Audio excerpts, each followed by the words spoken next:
Hello everyone, welcome to my YouTube channel Educare Teacher. পৰিমিতি চেপ্টাৰৰ অনুশীলনী 11.1 আগৰ ভিডিঅ'বোৰত মই 1 পৰা 7 লৈকে আলোচনা কৰিছোঁ। আজি আলোচনা কৰিম 8 পৰা। ভিডিঅ' আৰম্ভ কৰাৰ আগত এটাই ৰিকুৱেষ্ট, যদি মোৰ চেনেলত নতুনকৈ আহিছে প্লিজ সাবস্ক্ৰাইবটো কৰি দিব আৰু যদি ভিডিঅ'টো ভাল লাগে লাইক কৰি দিব। এতিয়া চাওক 8 নম্বৰটো। 8 নম্বৰত কি দি আছে?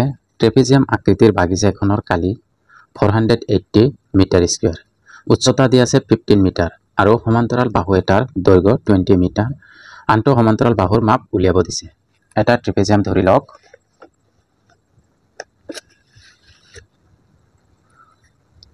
Question number 8। ঠিক আছে, মই ইয়াতে এটা ট্ৰেপিজিয়াম আঁকি লৈছোঁ।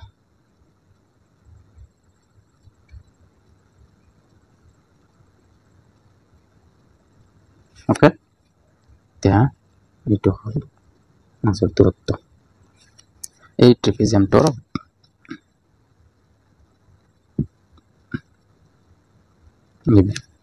কি কি দিয়া আছে কি কি সেইটো মই আগত লিখি লওঁ। এতিয়া চাওক কালি, কাৰ কালি? ট্ৰেপিজিয়ামৰ কালি দিয়া আছে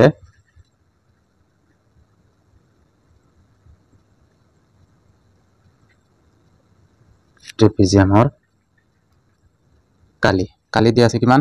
480 মিটাৰ স্কয়াৰ। ঠিক আছে, আৰু দিয়া আছে উচ্চতা, মানে এইখিনি এইখিনি দিয়া আছে কিমান? 15 মিটাৰ উচ্চতা। মই উচ্চতাক এইচ বুলি ধৰি লৈছোঁ আকৌ। ঠিক আছে, এইটো দিয়া আছে 15 মিটাৰ আৰু দিয়া আছে এই সমান্তৰাল বাহু এটাৰ দৈৰ্ঘ্য, এটা বাহুৰ দৈৰ্ঘ্য, এটা বাহুৰ দৈৰ্ঘ্য মই এইটোক D1 বুলি চিহ্নিত কৰিছোঁ, নাইবা এ বুলি চিহ্নিত কৰিছোঁ। ঠিক আছে, এ বুলি লিখিলোঁ। এইটো দিয়া আছে কিমান? 20 মিটাৰ। আনটো সমান্তৰাল বাহুৰ মাপ, আনটো সমান্তৰাল বুলি কৈছোঁ, মই ডাইৰেক্ট বাহু লিখিছোঁ হা। সমান্তৰাল বাহুৰ মাপ এইটো মই বি লিখিলোঁ। এইটো ওলাব লাগে। তো এইটো দিয়া আছে 15, চিত্ৰমতে দিয়াই আছে। এইটো এটা বাহুৰ মাপ দিয়া আছে আৰু এইটো বাহু যিকোনো এটা ওলাব লাগে। ইয়াতে উচ্চতা দিয়া আছে। এতিয়া ট্ৰেপিজিয়ামৰ কালি একেবাৰে সহজ। ট্ৰেপিজিয়ামৰ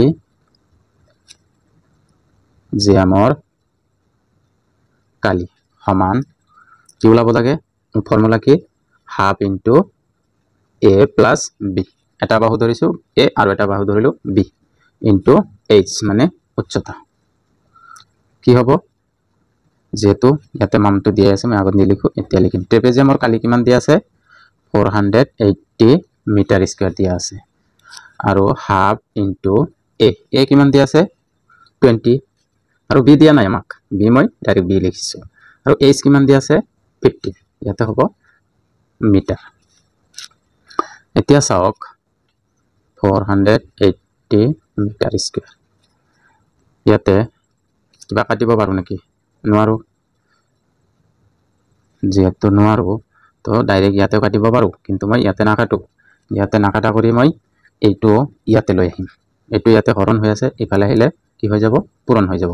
আৰু এইটো ইয়াতে পূৰণ হৈ আছে, ইফালে আহিলে কি হৈ যাব? হৰণ। তো এইটো বহুত দীঘল হ'ব। মই ইয়াতে এটা কাম কৰি দিছোঁ, এইটো ইয়াৰ লগত কি কৰিম? মই প্ৰথমত পূৰণ কৰি দিম। যেহেতু পূৰণ হৈ আছে, এইটো ইয়াৰ লগত পূৰণ কৰিলে কি হ'ব? 10 হৈ যাব। যেহেতু কাটি যাব তো এইটো 10 হৈ যাব প্লাছ। ঠিক আছে, আৰু এইটো ইয়াৰ লগত কি হৈ যাব? b/2 হৈ যাব ইনটু 15 মিটাৰ। ঠিক আছে, এতিয়া চাওক এইটো ইয়াতে 15টো কি হৈ আছে? পূৰণ হৈ আছে। সেইফালে আহিলে কি হৈ যাব? হৰণ হৈ যাব। তো 480 মিটাৰ স্কয়াৰ বাই 15। আৰু ইয়াত থাকিব ঝামেলা পাইদা কৰিলোঁ আৰু।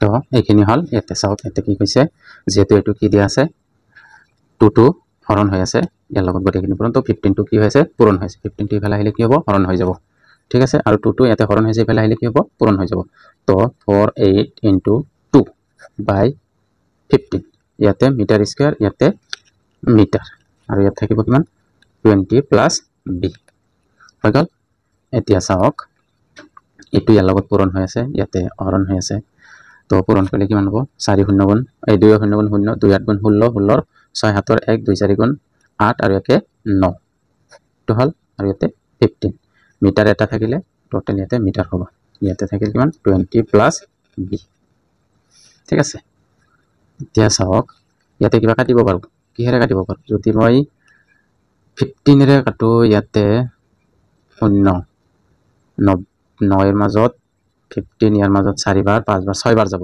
ঠিক আছে 6 বাৰ গলে থাকিব কিমান 6 60 যাব 15 এৰে ইয়াতে প্ৰথমত 90 এর মাজত ইয়াতে মই দেখাই দিছো কেনেকৈ যাব বস্তুটো 15 9 6 0 প্ৰথমত ইয়াতে 90 এৰ মাজত কিমান বাৰ যাব 6 বাৰ যাব 6 5 গুণ 30 30 ৰ 0 হাতৰ 3 6 গুণ 6 কে 3 9 থাকিল কিমান 6 এটা 0 নামিল 4 6 গুণ 4 15 কিমান 60 4 5 গুণ 20 20 ৰ 0 হাতৰ 1 तर 2 4 গুণ 4 দিয়ে 6 হৈ গল কিমান বাৰ গল 64 এটো হল 64 তো এতিয়া লিখিম যে 64 মিটাৰ এটো ইয়াতে আছে 20 plus b আমাৰ লাগে কি b ৰ মানটো হে লাগে তো ইয়াতে 22 কি হৈ আছে প্লাস হৈ আছে ঠিক আছে 22 ইয়াতে প্লাস হৈ আছে ইফালে আহিলে কি হ'ব -64 minus 20 মিটাৰ হল b মাইনাস কৰি দিয়ক 4 পৰা 0 গলে 4 6 ৰ পৰা 2 গলে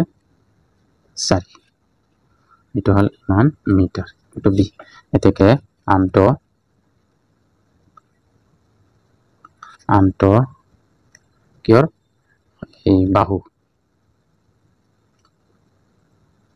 মাপ কি ধৰে হলো b ঠিক আছে তো বাহুৰ মাপ b কিমান পালো 44 মিটাৰ এতিয়া 9 নম্বৰটো চাও কি কৈছে a b c d e বহুবস্তৰ be কিমান দি আছে b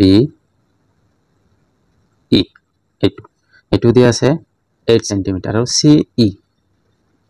c e এটো দি আছে 10 cm আৰু a f এটো দি আছে 5 cm আৰু c g এটো দি আছে 4 cm আৰু d h দি আছে 3 cm হলে বহুবস্তৰ কালি নিৰ্ণয় কৰিব দিছে এইটো চিত্ৰ দিয়া আছে এইটো চিত্ৰৰ পৰা আমি কি কৰিম এই গটেখিনি চিত্ৰটোৰ কি কালি উলাব লাগে আমাৰটো এনেকুৱা কোনো ফৰ্মুলা নাই যে বহুভুজৰ কালি উলাম ঠিক আছে কিন্তু মই কি কৰিম তে চাওক প্ৰথমত মই এই ত্ৰিভুজ ভাগ কৰিলাম প্ৰথমত মই এইটো এটা ত্ৰিভুজ ধৰিম ঠিক আছে a b e এটা ত্ৰিভুজ এইটো ত্ৰিভুজৰ পৰা মই এইটো ত্ৰিভুজৰ কালি উলাম তাৰ পিছত b c e এইটো এটা ত্ৰিভুজ লাম ঠিক আছে এইটো এটা ত্ৰিভুজৰ পৰা ইয়াৰ কালি উলাম আৰু এটা কি উলাম যে c d e এইটো এটা ত্ৰিভুজ লাম এই তিনিটা ত্ৰিভুজৰ কালি উলাই তিনিটা ত্ৰিভুজৰ কালি যোগ কৰি আমি এই বহুবস্তৰ কালি উলাব পাৰিম এতিয়া চাওক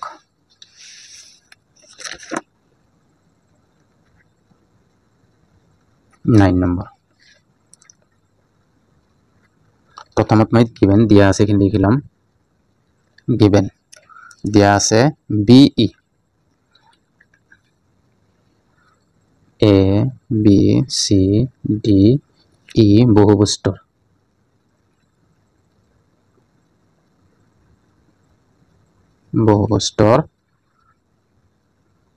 be দিয়া আছে 8 cm আৰু c e দিয়া আছে 10 cm ঠিক আছে আৰু af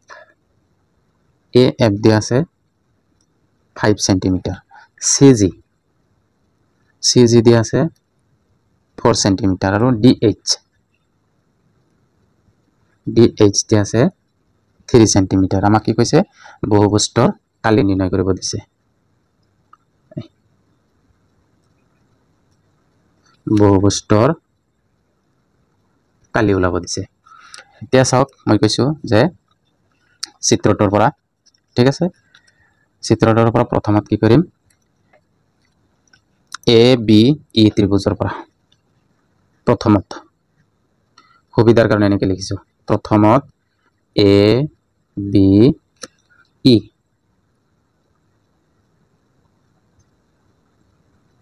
ত্ৰিভুজৰ পৰা ঠিক আছে এইটো ত্ৰিভুজৰ পৰা কি কৰিম ত্ৰিভুজৰ কালি ওলাম ত্ৰিভুজৰ কালি half into ভূমি into উন্নতি এইটো ত্ৰিভুজৰ ক্ষেত্ৰত প্ৰথমত যে মই এইটো ত্ৰিভুজ চাওক ত্ৰিভুজটো চালে ভালকে গম পাব এ বি ই ঠিক আছে এইটো ত্ৰিভুজৰ ক্ষেত্ৰত বি ই হল কি ভূমি বি ই দিয়া আছে 8 সেন্টিমিটাৰ আৰু এ এফ দিয়া আছে 5 সেন্টিমিটাৰ এইটো হল উন্নতি ঠিক আছে আমাৰ লাগে ত্ৰিভুজৰ ক্ষেত্ৰত দুটা ভূমি আৰু উন্নতি লাগে তো এইটো ত্ৰিভুজৰ ক্ষেত্ৰত বি ই টো হল ভূমি আৰু এ এফ টো হল উন্নতি তো ইয়াতে দিয়া আছে বি ই দিয়া আছে 8 সেন্টিমিটাৰ ভূমি 8 সেন্টিমিটাৰ আৰু উন্নতি দিয়া আছে কিমান এ এফ 5 সেন্টিমিটাৰ 5 সেন্টিমিটাৰ তো আমি কি লিখিম সেন্টিমিটাৰ স্কয়াৰ লিখিম এতিয়া কাটিব পাৰো 2 8 কিমান বাৰ যাব 4 বাৰ যাব 4 5 গুণ কিমান 20 সেন্টিমিটাৰ স্কয়াৰ এটো মই নাম্বাৰ 1 কৰি থৈ দিছো তাৰ পিছত চাওক দ্বিতীয়ত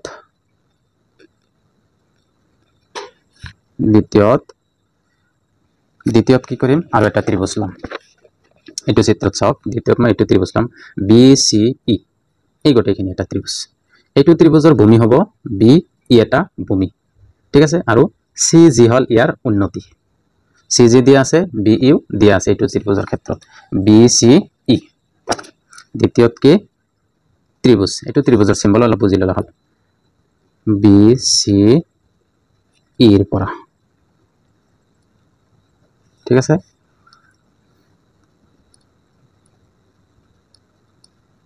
ত্ৰিভুজৰ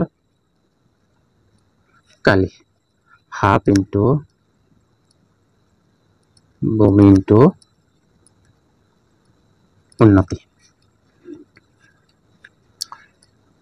ভূমি কিমান আছিল দেখাই দিছো বি ই দিয়া আছে কিমান 8 সেন্টিমিটাৰ আৰু উন্নতি কি পাইছো উন্নতি পালো ইয়াতে সি জি কিমান দিয়া আছে 4 সেন্টিমিটাৰ তো সেন্টিমিটাৰ স্কয়াৰ এতিয়া কাটিব পাৰো 2 8 কিমান বাৰ যাব 4 বাৰ যাব 4 4 গুণ কিমান 16 সেন্টিমিটাৰ স্কয়াৰ এটো আমি কই কৰিছো 2 নম্বৰ লিখি দিলো তাৰ পিছত তৃতীয়ত কি হ'ব তৃতীয়ত আৰু এটা ত্ৰিভুজ লম আমাকে আৰু এটা ত্ৰিভুজ বাকি আছে চিত্ৰটো চাই লওক সি ডি ই ত্ৰিভুজ এইটো ত্ৰিভুজ ওলাইছো এটা ত্ৰিভুজে বাকি আছে সি ডি ই ত্ৰিভুজ তো এইটো ত্ৰিভুজৰ ক্ষেত্ৰত ভূমি হল সি ই ঠিক আছে সি ই দিয়া আছে এইটো সি ই 10 সেন্টিমিটাৰ আৰু ডি এইচ এইটো হল উন্নতি ডি এইচ দিয়া আছে 3 সেন্টিমিটাৰ এতিয়া তৃতীয়ত কি কৈছে তৃতীয়ত লৈছো সি ডি ই ত্ৰিভুজ সি ডি ই পৰা ঠিক আছে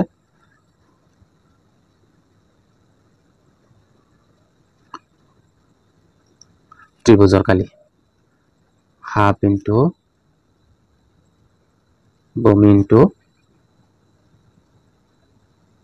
উন্নতি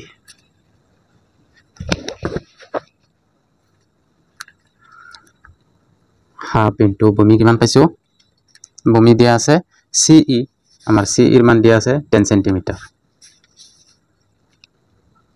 আৰু উন্নতি দিয়া আছে 3 সেন্টিমিটাৰ ডি এইচ টল সেন্টিমিটাৰ স্কয়াৰ এটো কাটিব পাৰো 5 3 5 গুণ কিমান 15 সেন্টিমিটাৰ স্কয়াৰ এটো হল 3 নম্বৰ ঠিক আছে এতিয়া আমাক কি কৈছে এতে কি কৈছে আমি তিনিটা ত্ৰিভুজৰ কি ওলাইছো তিনিটা ত্ৰিভুজৰ কি ওলাইছো কালি ওলাইছো আমাক কি কৈছে A B C D E বহুভুজৰ কালি ওলাব দিছে এতেকে লিখিম যে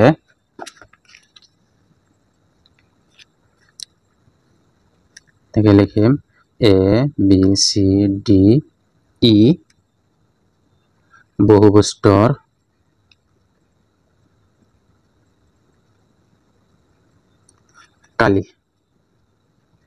কালি সমান সমান তিনিটা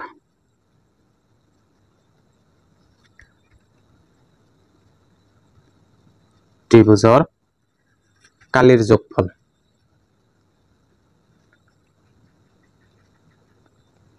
হৈ গ'ল সহজ ভাষাত লিখি দিলো তিনিটা ত্ৰিভুজৰ কালিৰ যোগফল তো তিনিটা ত্ৰিভুজৰ কালিৰ যোগফল লিখিম প্ৰথম ত্ৰিভুজটো কি পাইছো 20 সেন্টিমিটাৰ ঠিক আছে ইয়াতে আছে প্ৰথমটো পাইছো 20 সেন্টিমিটাৰ দ্বিতীয়টো পাইছো 16 আৰু তৃতীয়টো পাইছো 15 16 প্লাস 15 টোটাল কি হ'ব সেন্টিমিটার স্কয়ার হ'ব তো 5 6 11 11 0 11 11 1 হাতৰ ল 1 1 আৰু 1 2 আৰু 2 4 আৰু 1 5 51 সেন্টিমিটাৰ স্কয়াৰ এটো হল এটো ABC A B C D E বহুভুজৰ Kali 51 centimetre